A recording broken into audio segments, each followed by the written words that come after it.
Salam Rahayu. Banyak orang memperbincangkan tentang tokoh Syekh Subakir sebagai tokoh panumbal tanah Jawa. Tokoh yang meredam efek mistik Jawa, atau tokoh yang dianggap menghilangkan sihir jahat di Jawa.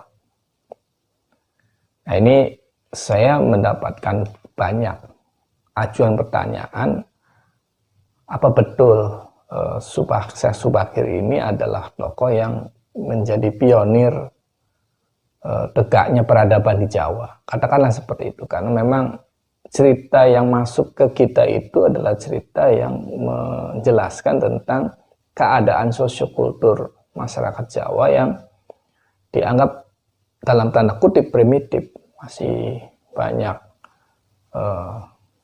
siluman, masih banyak dihuni oleh bangsa-bangsa lembut, masih banyak juga mungkin orang-orang yang dianggap memiliki kepercayaan-kepercayaan yang dianggap dalam tanda kutip menyimpang lah, katakanlah seperti itu. Konotasinya seperti itu, tegasnya seperti itu sebenarnya. Orang yang ingin menampilkan tokoh Syekh Subakir ini kan sebenarnya ingin menunjukkan bahwa di Jawa itu adalah masyarakatnya, itu adalah masyarakat yang salah dalam sisi kepercayaan, kan seperti itu. Kemudian menjelaskan tentang pertemuan Syekh Subakir dengan Dang Hyang Semar, kemudian ada pertempuran di sini. Nah, kita analisis satu-satu. Ini sebetulnya adalah pola yang mengusung cerita Syekh Subakir ini, yang kemudian membuat raja atau apa namanya itu untuk bisa meredam daya mistik Jawa di Gunung Tidar. Ini adalah satu pola misi tertentu yang ingin mengeliminir peran-peran peran-peran kebudayaan di Jawa, agar seolah-olah kebudayaan di Jawa ini adalah kebudayaan yang masih tingkatannya tidak memiliki aturan, katakanlah seperti itu, tidak memiliki dasar filosofi atau tidak memiliki nilai-nilai moral atau nilai-nilai kebenaran seperti itu. Ya, ini menjadi yang tampil di depan itu seperti itu. Nah, kalau kita melihat rentang sejarah, kita jujur kita melihat bahwa Syekh Subakir datang ke Nusantara itu sekitar 1401 atau 1405 lah, itu Masehi, di mana digambarkan pada saat itu keadaan sosiokulturnya sangat tradisional dan mungkin sangat primitif lah seperti itu. Dan kalau dilihat ini kedatangannya ini mungkin bangsa Sailendra ya. Nah, itu sekitar 1401. Jadi kalau dengan kelahiran Nabi itu ya sekitar hampir terpaut 700 tahun, 800 tahun. Nabi itu lahir sekitar 500 atau hampir 600 Masehi ya, 500 berapa gitu. 500-an Masehi. Nah, ini sekitar hampir 900 tahun ya, terpautnya antara Nabi lahir sampai Syekh Subakir yang kesini menjadi utusan dari Turki Utsmani.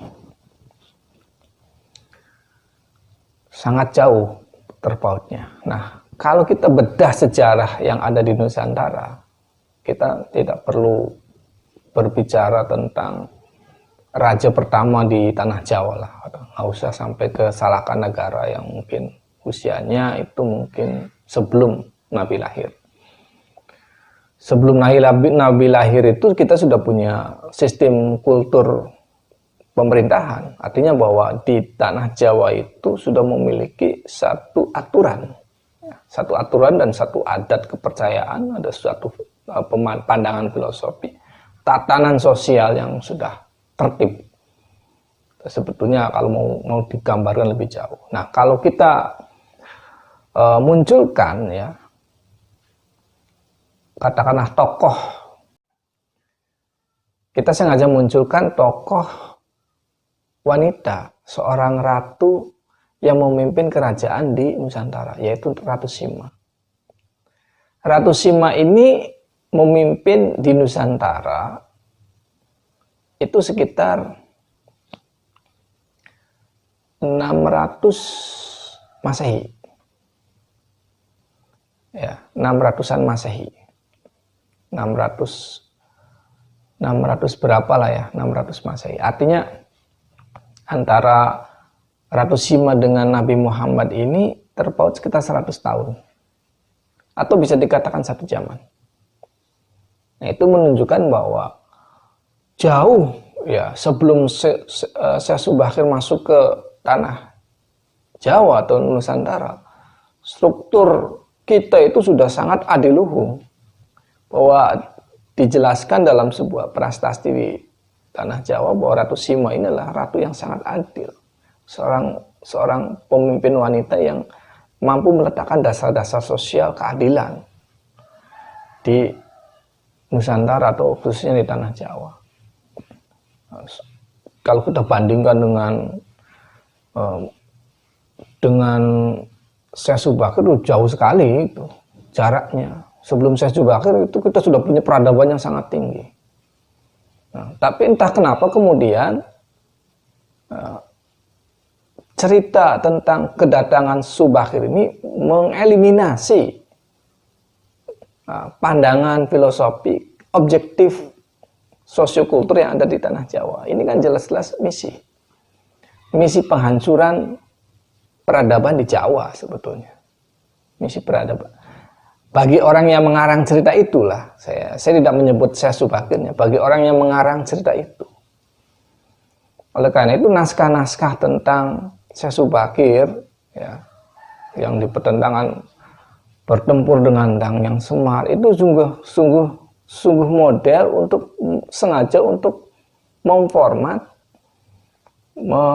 menurunkan satu atau mendegradasi pemikiran yang sedang berkembang di tanah Jawa, di mana Dang yang Semar itu adalah tokoh yang tersamar, memang adalah tokoh yang dianggap adiluhung lah, seperti itu, dan diceritakan dikalahkan sebagainya. Ini sudah menjadi konsumsi publik. Nah, kalau kita analisis lebih dalam lagi ya, bahwa ini cerita yang tidak masuk akal ya.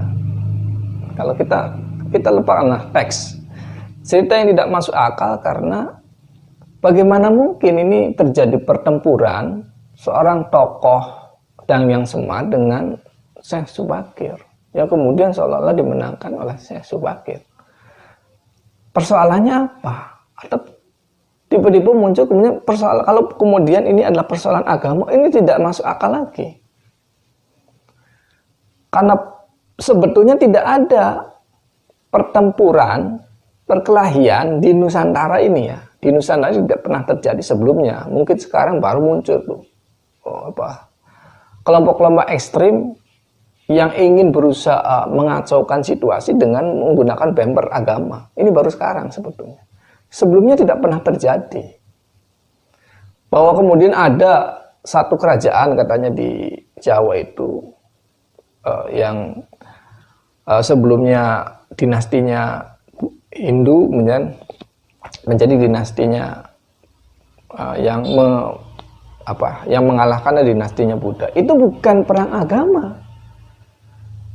Itu adalah perang kekuasaan, perebutan tentang kekuasaan yang kebetulan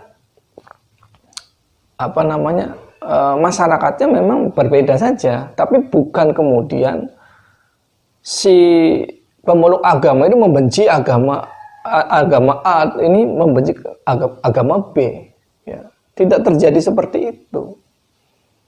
Nah, itu juga karena masalah politik. Ini harus dicatat. Ini juga terjadi karena masalah politik. politik, sehingga sangat tidak masuk akal kalau misalnya ada bangsa di Nusantara sebelum-sebelumnya kita berperang, berkelahi hanya karena keyakinan. Tidak pernah terjadi. Apalagi ini melibatkan dan menceritakan tentang tokoh sekaliber Dang Semar. Kemudian bertemu dengan Syekh Subakir. Bertempur, berkelahi hanya karena agama. Aduh. Ini masyarakat kita harus disadarkan secara logik ya. Seorang pribadi, jangankan tokoh kaliber Semar ya tokoh kaliber spiritual lah, katakanlah seperti itu.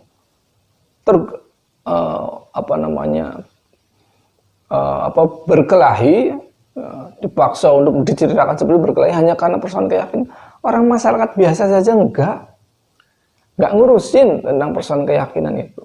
Silakan pribadi-pribadi, bukan karena keyakinan di Nusantara itu bukan untuk perkelahian, bukan untuk pertempuran, bukan untuk mencari sebuah kepentingan politik.